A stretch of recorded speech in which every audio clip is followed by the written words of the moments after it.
Hamas, Al-Qaeda, the Muslim Brotherhood. I mean, we hear this in the news all the time. A lot of the Middle East countries, their new freedom is allowing them to vote, and many are getting into office from the Muslim Brotherhood.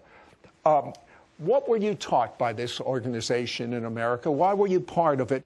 Well, you said it. I wanted to kill Jews. In America, we were planning for jihad in America. For destruction, mayhem, and all kinds of things. What part of kill Americans don't get?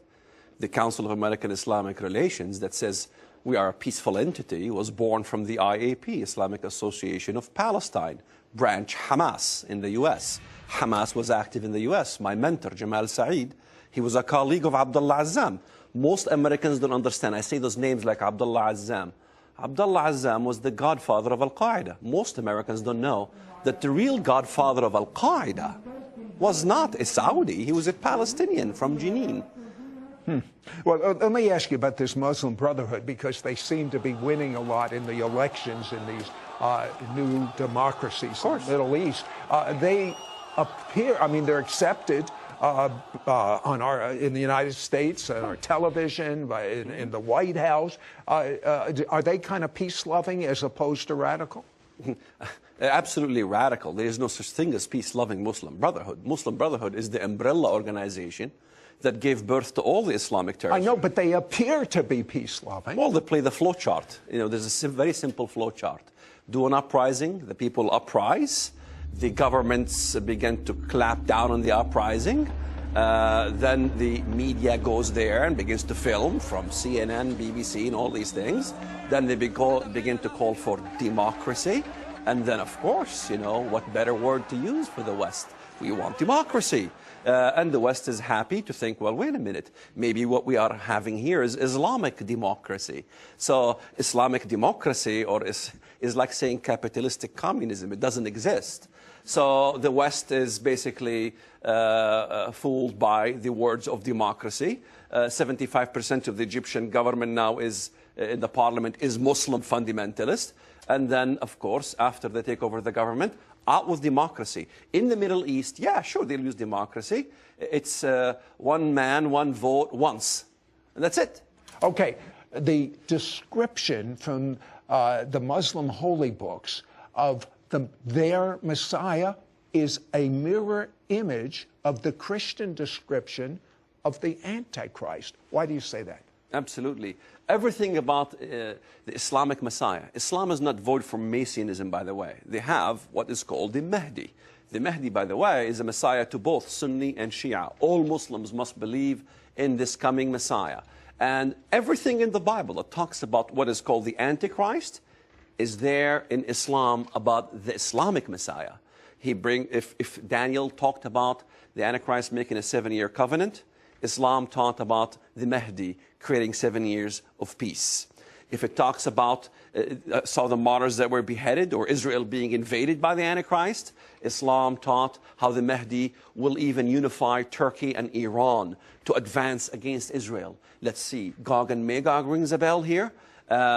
If it talks about the Trinity in the Bible, Islam says that the Mahdi will come and denounce the Trinity, that they will come and they will destroy the cross. They will break the cross. From everything in Daniel, Revelation, you can think of. The rider of the white horse in the book of Revelation. By the way, Muslims take pride about what's in Revelation regarding the rider of the white horse. That's the Mahdi. That's Imam Mahdi to the Shia. That's the Mahdi of the Sunnis as well. So in every aspect in the Bible, when you read Antichrist or the man of sin, and you look at the definition of the man of sin, it is in Islam. Listen, you were able to think outside of the box to become a believer in Jesus. Wait till you hear as he thinks outside of the box, confined only to the words of the living God and looking through the lens of the East as opposed to the lens of the West, some conclusions he comes up with. You will be literally shocked. Don't go away. We'll be right back.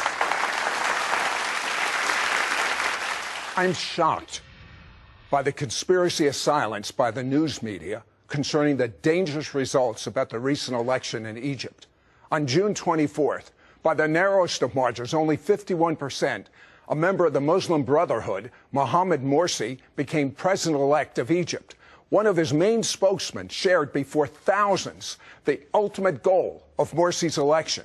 Quote, "Our capital shall not be Cairo, Mecca, or Medina. It shall be Jerusalem. Our cry will be millions of martyrs march towards Jerusalem. Yes, Jerusalem is our goal. We shall pray in Jerusalem, or else we will die as martyrs on its threshold."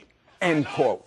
On top of this shocking declaration, Iran has announced future joint military exercises in the Mediterranean with Russia and China. What a dangerous alliance. These are such dangerous times for Israel and for the world. We must understand that the events we are now reading in our newspapers and watching on television newscasts are predicted in the prophecies of the Bible. We'll be back with Waleed Shuibat in just a moment. We'll be right back to It's Supernatural. We now return to It's Supernatural. I am amazed at the revelation that God has given my guest, Waleed Shuibat. I'm absolutely overwhelmed. I have to ask you this question. Most Christians in the West have read the Left Behind series, Hal Lindsey books, Dallas Theological Seminary, and they have ABC. This is what's going to happen in the end times. When you talk before a group of people that have that whole scenario inside, and that's the way it's going to happen, it's like a photograph, how do you change their mindset? I go to bookstores galore. I go to the airport all the time, and I see all the books, you know, fiction, fiction, fiction, fiction, fiction, fiction, fiction, fiction, fiction, fiction, as long as the eye can see. Then you have history and some, you know, but it's fiction.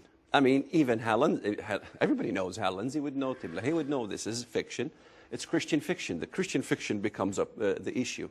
It's very easy for me to convert the Christian fiction prophecy paradigm into biblical prophecy, in real biblical prophecy. And that is, once we look at the literal references in the Bible, just the little references. Let's put Daniel aside. Let's put Revelation aside, since it's filled with allegory. If you could ask a couple of questions to these people, what would you ask them? Well, question number one, which no one in the world can answer, really. Question number one, out of all the literal references in the Bible, okay? Not the allegoric, every literal country mentioned in the Bible that God deals with in the end times, what are they? No one can tell me they're not Muslim. Every single one of them is Muslim. I know people can argue over Gog, Magog being Russian. But wait a second. Where did we get this whole European Union thing? Well, in the 70s, you know. The 70s? Yeah, Hal Lindsey became, you know, and Tim LaHaye, you know, these guys made it popular. So Greece joined as a 10th nation in the European Confederacy. We got the 10 horns. We got the 10 toes. So then another nation joined, 11, 12, all the way to 2020. Some nations joined the European Union. So you got the Daniel chapter 2 with the statue of Daniel, Nebuchadnezzar's dream, 10 toes. You have a 23, 24 toes, you know. All of them are protruding out of the west. One foot's got 20-some toes, the western leg, and the eastern leg's chopped off. So I go to churches and I speak to pastors and I speak to the congregation and I challenge the pastors, you know. I say, okay, you believe in a revival of a Roman Empire. We're fighting over semantics, really, because when I say the Islamic world, they say, oh, no, it's a revival of a Roman Empire. It can't be the Muslim world. I say, okay, we're fighting over semantics. If the Roman Empire, did it include North Africa? No one can deny it. Yes. What countries included North Africa? Libya, Algeria, Tunisia, Morocco, Mauritania. What happened in Libya lately? I've been saying this 15 years. I've been talking about this Arab Spring 15 years ago from the Bible. What happens in Egypt? Will that be part of the Roman Empire? Well, I have to include them. Of course, they're part of the Roman Empire. What about Turkey? Was that part of the Roman Empire? Well, that's the eastern leg. Of course, I have to include it. Okay, so what's left? Europe. Well, we can argue over Europe, but there isn't a single reference in the Bible where God punishes a European nation. Show me where. Rome is mentioned 16 times. Some blessing, in fact, to the believers in Rome. But there is no destruction of Rome in the Bible, literally by name. We're going to say Mystery Babylon, that's a whole different question. But there is no literal references. Out of all the nations, Messiah fights. Every nation, Messiah fights in the Bible. Every single one of them is Muslim. This is no... Okay, so let's take a look at a little different paradigm. What do you believe the mark of the beast 666 is? Well, we have to understand from the book of Revelation in chapter 13, the mark is the number of his name. We have to think of the name of the beast. People in the West think name of the beast. What would it be? In the foreheads of the followers of the Antichrist, it might say something like Hillary Rodham Clinton or some name. No, don't say that. No, it's not a literal name. It has nothing to do with a literal Western name. You know, look at the Messiah. We interpret the Bible from the Bible. The Messiah's name, what is his name? His name shall be called Emmanuel, which is what? God with us. Right. His name is not Emmanuel. He's not Mexican. He is from Bethlehem. His name shall be called Emmanuel, which is God with us. This God with us is what? A title. It's our what? A creed. Our creed is what? God with us. Only one faith in the world has God with us. In the same essence, the name of the beast. What is it? The creed of the beast. They have a creed. The kingdom of the Antichrist has a creed. It's a blasphemous creed. What is it? The major creed of Islam is what? I declare there is no God but Allah, and Muhammad is his messenger. America, you want peace with Islam, you all must recite, there is no God but Allah, and Muhammad is his messenger. Will you be willing to recite this, Sid? Of course not. Why? Number one, you're an American, no one tells you what to do. Number two, who is Allah? You know, that is not the God of the Bible. So you believe the mark of the beast is the creed? The creed. If you look at the movie, The Kingdom of Heaven, let's say, go watch the movie. The Kingdom of Heaven. Watch Saladin. Saladin was that figure, the Muslim guy who was fighting against the Crusades. Right. Look at him sitting in the tent. What does he have around his arm? He has around his arm, Bismillah, in the name of Allah. Yeah, but it talks about the forehead, too. And the forehead as well. The bandana around the Palestinians? Absolutely. Not just Palestinians. Turks, Muslims in Africa. I know, but what's the mark on the bandana? It says there is no God but Allah and Muhammad is his messenger. It says in the name of Allah sometimes, Bismillah. If you look at that movie I mentioned, on the right arm is Bismillah. And what does 666 mean? Well, if you look at the Greek, there's 3 Greek letters. No one can deny they're Greek. But they also, for some miraculous reason, supernatural reason that I cannot fathom, it also reads in the Arabic language. In fact, none of my detractors denied that it does say Bismillah in the Greek letters. Which means? In the name of Allah. So 666, the mark of the beast, yes, is on the forehead or the arm, the name of Allah. In the Greek, it reads it that way. Wait till you find out what he has to say the Bible shows us in reference to Allah and the crescent moon. Don't go away. We'll be right back.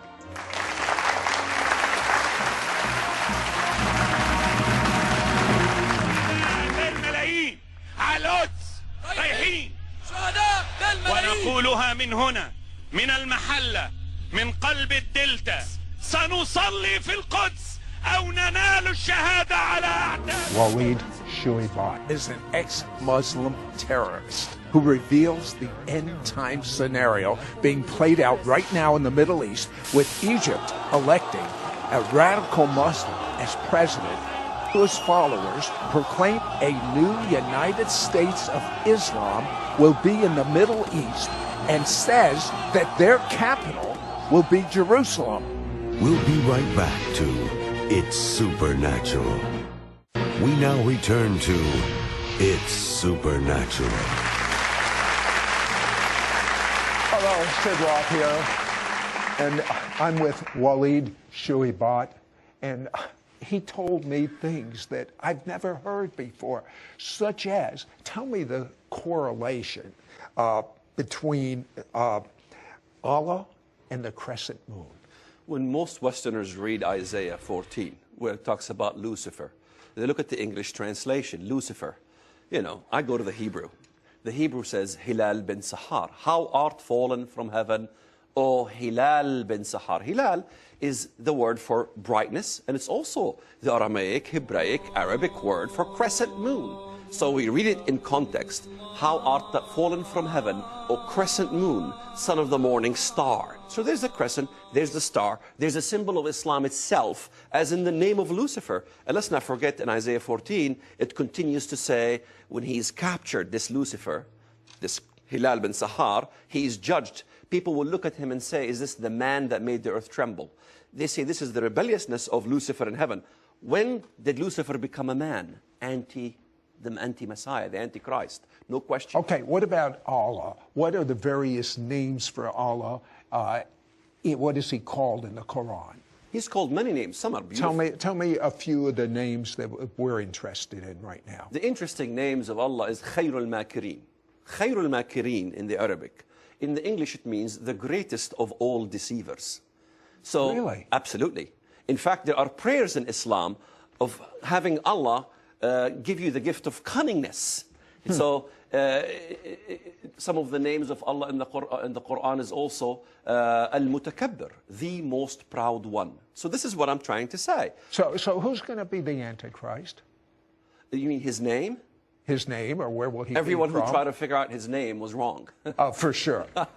So I think I know which country he comes from. Which country? He comes from the country of Turkey, no question. Well, that begs the question. We are taught that the Antichrist is going to rule the world. You say different. No, he can't rule the world, because if you look at several places in the Bible, he fights against other nations. In Daniel 11, Daniel 11 gives us the best description of the Antichrist. He declares war on the what? The strongest of all fortresses. Well, the strongest fortresses or the strongest military might in the world is not the Antichrist, it's someone else. In fact, most Westerners hardly, if ever, study how the Antichrist falls. When you ask a typical Western Christian, how is Antichrist destroyed in the end? Well, Jesus breathes on him, and that's it. Right. Well, there's more to it than that. That's the command, by the way, of battle that the Messiah orders. But the destruction of the Antichrist is in Ezekiel 28. He's, number one there, the prince of Lebanon, the prince of Tyre. His destruction in verses 8, 9, you can continue on. It says that God will raise nations, and those nations are the most terrible of the nations, militarily.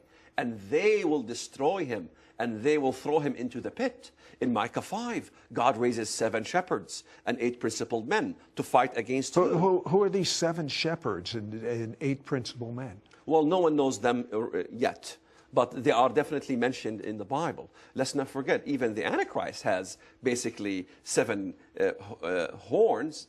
10, 3 plucked out of the root, what remains? 7. So you have 7 good leaders versus 7 evil ones. 7 will stand with God. 7 will be against God. So in this essence, Micah chapter 5 is a mystery to people today, but it is 7 nations that God will raise. They will rule the most powerful nations militarily in the world. And let me maybe suggest, how about America? While many people think America is doomed. Yeah, is America going to survive? I believe so. It's such an unedifying message when I hear America is doomed, America is finished. We've been through depression before. We've been through all kinds of things before. All right, just briefly, because I want to know the answers to these.